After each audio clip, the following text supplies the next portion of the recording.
Herkese merhaba, Çiçekli Mutfağım kanalına hoş geldiniz. Bugün tam ölçülü, çok az yağ kullanarak yumuşacık poğaça tarifimi paylaştım. Lütfen deneyin. Çok beğenilecek bir tariftir. Gönül rahatlığıyla bu tarifi yapabilirsiniz. Öncelikle tarifim için bir kaseye 1 su bardağı ılık süt ve ardından da 1 su bardağı ılık su ilavesi yaptım. 1 tatlı kaşığı tuz, 2 tatlı kaşığı toz şeker ilavesi yaptım.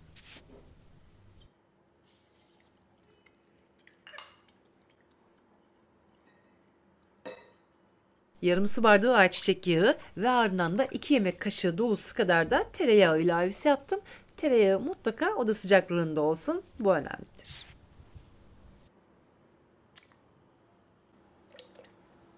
2 adet yumurta akı ve ardından da 1 paket yaş maya ilavesi yaptım. Bütün malzemeleri ilave ettim ve geriye sadece un kaldı. Şimdi burası çok önemli. Burada toplamda 6,5 bardak un var. Ancak 1-2 yemek kaşığı daha un ihtiyacınız olabilir. Ama lütfen 7 bardaktan daha fazla kesinlikle olmasın. 6,5 bardak artı 2 yemek kaşığı kullanabilirsiniz. Lütfen dikkatli olalım. Poğaçamızın yumuşak olmasını istiyoruz ve bu nedenle sert bir hamur olmaması gerekiyor. Yumuşak bir hamur olması gerekiyor. Ele yapışan yumuşak bir hamur olması gerekiyor. Lütfen sert bir hamur yoğurmayalım. Bu çok önemlidir. Poğaça hamurunu yaklaşık olarak 6 veya 7 dakika boyunca güzelce yoğurdum. Kıvamını şöyle hemen gösteriyorum. Görmüş olduğunuz gibi yumuşak bir hamur oldu. 6,5 bardak artı 1,5 yemek kaşığı un ilavesi yaptım. Ve şimdi mayalanması için hemen üstünü kapatıp birazcık da sarıp 50 dakika boyunca bu hamuru dinlendireceğim. Ve ardından toplamda 50 dakika geçti. Hamur görmüş olduğunuz gibi çok güzel bir şekilde mayalanmış. Şimdi hemen birazcık gazını alıp yaklaşık olarak bir 5-6 saniye boyunca tekrardan yoğurup ardından da 25, 26 veya 28 eşit bezeye ayıracağım. Göreceksiniz ki finalde çok güzel yumuşacık bir poğaça olacak. Kaşarlı olduğu için hamurun içerisindeki yağ oranlarını ona göre ayarladım. Çok fazla yağ kullanmanıza gerek yok. Ancak sade yaparsanız eğer bu poğaçayı birazcık kuru kalabilir. O yüzden mutlaka kaşarlı yapmanızı tavsiye ediyorum. Ancak ısrarlıysanız tabii ki de birazcık tereyağı oranını, hamurun içerisindeki tereyağı oranını artırıp sade de yapabilirsiniz.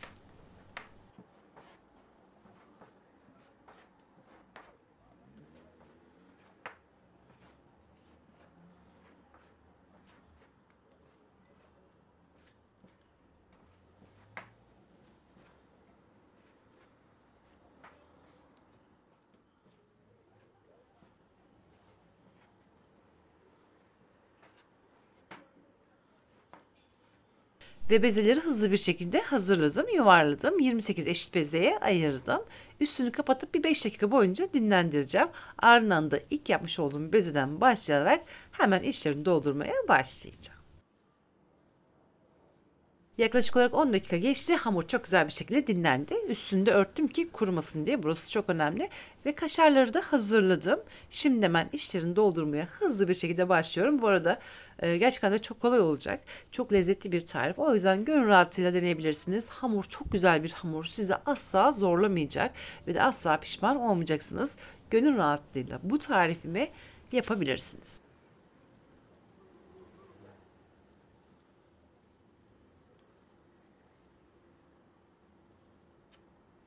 Görmüş olduğunuz gibi saniyeler içerisinde hemen hazırladığım işlerini doldurdum. En önemli püf noktası, lütfen kaşarları büyük doğramayalım. Küp şekerden birazcık küçük doğrayalım ki bu işlemleri yaparken kesinlikle hamuru yırtmasın, önemlidir.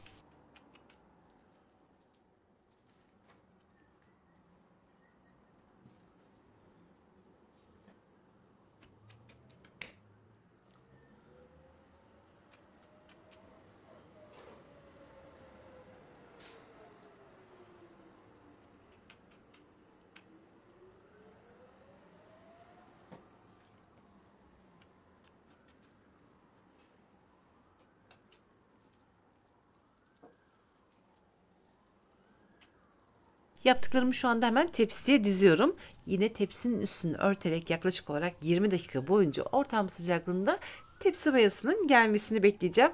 Ardından da yumurta sarılarını sürüp hemen fırına vereceğim.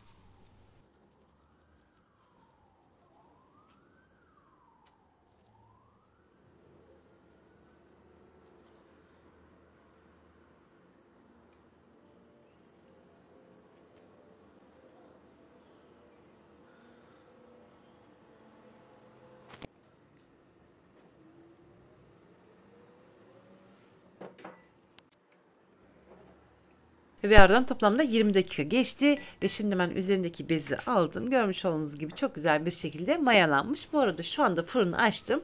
Fırın ısınıyor, 180 dereceye aldım. Fırın ısınıyor, hemen yumurta sarılarını sürüp fırına vereceğim. Yumurta sarılarını güzelce karıştırdıktan sonra hemen bir iki damla da ayçiçek yağı ilavesi yaptım. Daha fazla gerek yok. Fırını da açtım. Şu anda 180 derecede fırın ısınıyor. Hemen yumurta sarılarını sürdükten sonra fırına vereceğim. Fırından yaklaşık olarak 25 dakika sonra alacağım. 25, en fazla 30 dakika boyunca fırında kalacak.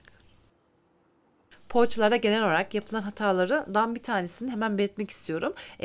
Bu tepsi yaklaşık olarak 25 veya en fazla 30 dakikanın içerisinde pişecektir. Genellikle 40 veya 45 dakika, hatta 50 dakika bile fırında bekletenler var. Ancak ne kadar çok kalırsa hem sertleşme meydana gelecektir hem de lezzetini kaybedecektir. O yüzden lütfen dikkatli olalım. Hemen 35 dakika altı üstü nar gibi kızardıktan sonra fırından alabilirsiniz.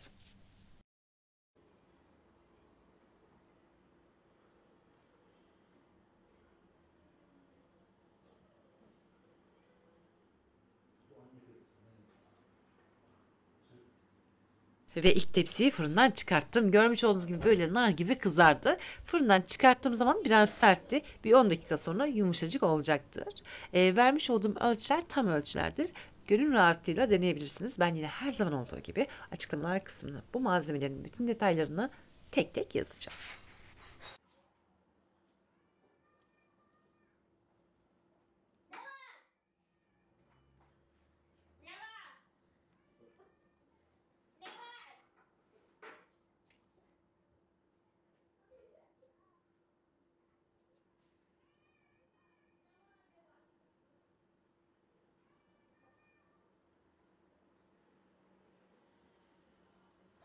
Şöyle hemen içini açıp göstermek istiyorum. Görmüş olduğunuz gibi muhteşem oldu.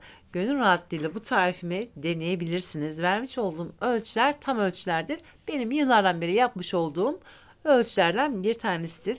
Asla sizi yanıltmayacaktır. Gönül rahatlığıyla deneyebilirsiniz. Görmüş olduğunuz gibi yumuşacık oldu. Zaten görüntü her şeyi ifade ediyor. Peki o kabını çeker mi? Ay şeyi çeker mi? Köftenin suyunu. Çeker mi sence köftenin suyunu? Çok zor çekiyor. Çekmeye çalışsana. Gelir mi o? Çok az gelir değil mi? O çeker mi? Ve böylelikle bir tarifimin daha sonuna geldik. Umarım bu poğaça tarifimi beğenmişsinizdir. Sizlerden gelecek olan mesajları sabırsızlıkla bekleyerek şimdilik vedalaşıyorum. Yarın yeni videomda tekrar görüşmek dileğiyle. Hoşçakalın.